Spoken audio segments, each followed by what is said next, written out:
So welcome to some games I've been playing recently. And before I get into all the stuff I've been doing, I'll ask you guys, what have you been playing in the way of video games that have come out? Maybe you're playing some older game, maybe you're playing a brand new game. Let everybody know down below. And there's been a lot of collections lately, a lot of collections of games from the past, and there's some coming out still in the future. And I've been playing a collection and I was really interested in it. And then all of a sudden I got very confused, and I'm going to talk about all the reasons why. I've been playing the Wonderboy collection, and I was so thrilled to get this. I'm like, I can't wait to play this because I love the Wonderboy series. I always have since I was a little kid, and I'm like, finally, the collection. And I get the collection, and it's not exactly what I thought it was going to be. It's 4 games. This is the collection from In Games, and I got confused, and I'm going to explain why. I'm playing it and I'm like, where's all the other versions of the games? And I couldn't figure it out. I'm like, okay, we got the original Wonderboy. We got Wonderboy in Monsterland. We got Monster World. We got Monster World 4. These are great things, but I'm like, where's Wonderboy in Monsterland on the original Master System? Because this one's the arcade game. The arcade game with the kid, it looks like he's wearing a diaper, and I've always hated the arcade version. I've always talked about that. So I'm looking for Wonderboy Monsterland, and it's not there. I'm like, for the Master System, I'm like, wait a second, where's all the rest of the games? Where's the Dragon Trap? Where's all this stuff? And I'm like, so wait a second. This is the thing I want to tell everybody. There's a couple of different collections. So there's the In collection, the Wonderboy collection. It's 4 games. And then from Strictly Limited, there's the Anniversary collection. I know, I'm trying to keep up with it too. And that's got 21 games on it. Right? So a lot of people are seeing the Anniversary collection and going, oh, there's 21 games. And then they're going and getting the Wonderboy collection. And then they're confused. There's only 4 games there. I was confused. And I'm a big Wonderboy fan. And I'm like, wait a second. These are 2 different collections? Whoa. I mean, yeah, that's a confusing one for a lot of people out there. 2 collections. One's got 4 games. One's got 21 games. You gotta, I think, order that from Strictly Limited. I already ordered the special edition on there. I was just like, absolutely. I ordered that a long time ago. And then this collection came, I'm like, wait a second. But I gotta say this much. It's great to play the 4 games, but I really wish all the other games were on there, because 21 games versus 4 games, that's a big difference, and I'm so looking forward to this Strictly Limited collection, the Anniversary collection, because I want, for the first time, Wonderboy in Monsterland, the Master System version with the Master System OST, not the FM sound version from the Japanese version. I don't want that. I want the version I played as a kid. I wrote to In Games. I wrote on all their videos, and I'm like, please, please include the original Master System OST. Please do that. I don't ask for a lot, from companies. I don't bug them or do anything like that. I'm just like, just do that one thing, because that's what everybody wants. Well, a few of us want that, who grew up with these games. And so, yeah, I've been enjoying the collection. It's very nostalgic. The one thing I hate on the Wonderboy collection by In Games, the border. I'm like, why is there a border with all the characters? You can't turn it to black unless there's an option I was missing. And I went through quite a bit to find it. And I'm like, how hard was it to turn it off? I hate when companies do that, when they don't give you the option of getting rid of a picture border. I want to see the game with black beside it. Some people may prefer the artwork on it. I don't. I just want to see the original game the way it was. I don't need all the extra artwork and all that. But it's pretty cool to play the collection, but I'm looking more forward to the Anniversary collection. Now, this next game is in full effect. Teenage Mutant Ninja Turtles Shredder's Revenge. I put a review up on the channel. I had to play that game like crazy and get that review out in time. It was a bit of work, but my God, what fun work to do. And I really enjoyed playing through the game, and I can't wait for my friend Rob to come over so we can play some multiplayer. I played it with some friends online and stuff like that. That game is far from over for me. Far from over for me. And I talked a little bit about it, that, in that review I said, it really brought up something inside of me. Some memories and emotion. Not that I'd forgotten about, but I'm not every day thinking about Teenage Mutant Ninja Turtles. I'm not. I got a lot going on. But when I played this game, it opened up the past. And I know I say it a few times, small tear, man. Small tear thinking back. And I'm going to explain why. If you would allow me to do this, I want to explain how I even discovered Ninja Turtles in the past.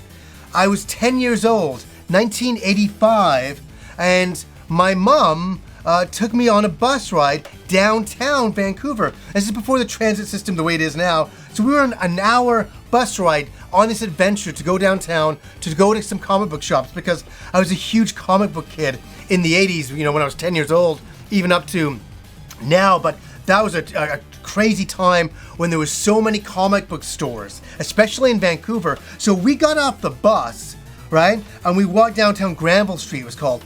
And I swear to God, comic books were so big back in the 80s, you can't remember this, that everybody was trying to cash in on comic books.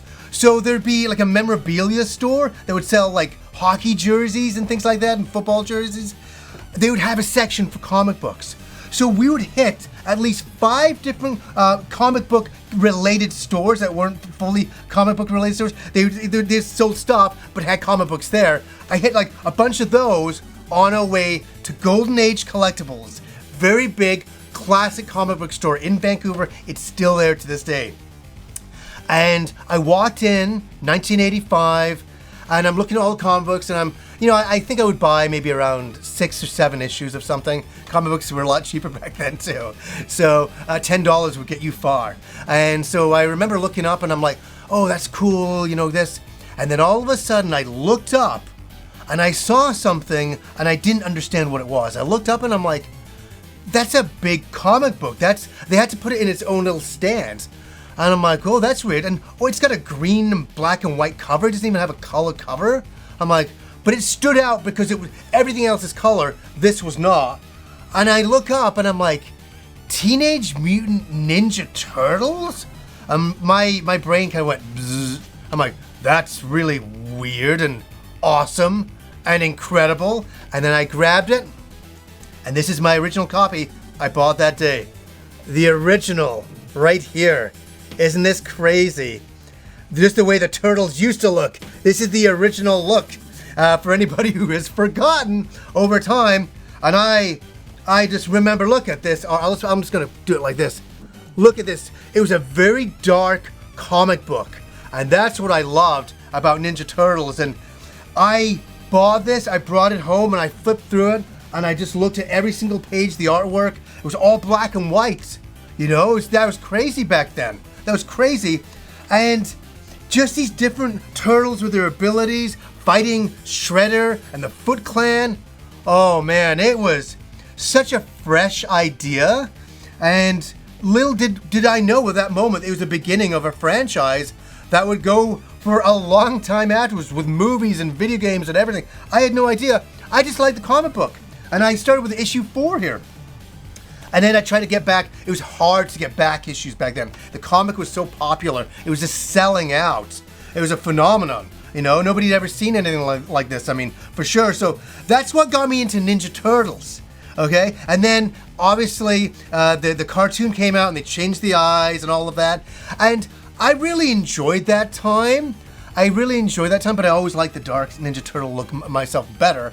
But I really enjoyed the new Ninja Turtles as well. I thought there was some charm there. And it became super mainstream. Super mainstream. Everybody was into Ninja Turtles in the neighborhood. Everybody was watching the cartoon, buying the toys. Everybody loved the toys back then, the original ones. And it was neat to see the birth of a franchise. And I'm really lucky in my life. I've seen the birth of almost every single pop culture franchise.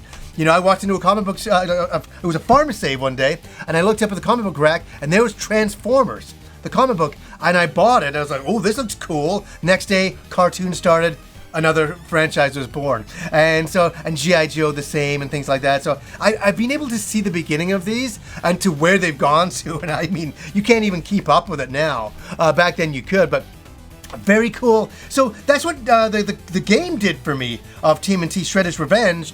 It brought back all my love for the Turtles and that sweet time in my life. And even the dark Ninja Turtles into the light Ninja Turtles into the live action movies.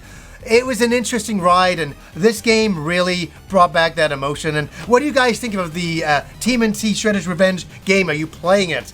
Isn't it something else? And the other night I played, oh my god, I played about an hour and a bit of Resident Evil 2 because all of the games, well, I should say Resident Evil 2, 3, and 7 all got updates. And I'm like, ooh, you know, 4K, 60 FPS, ray tracing, 3D audio.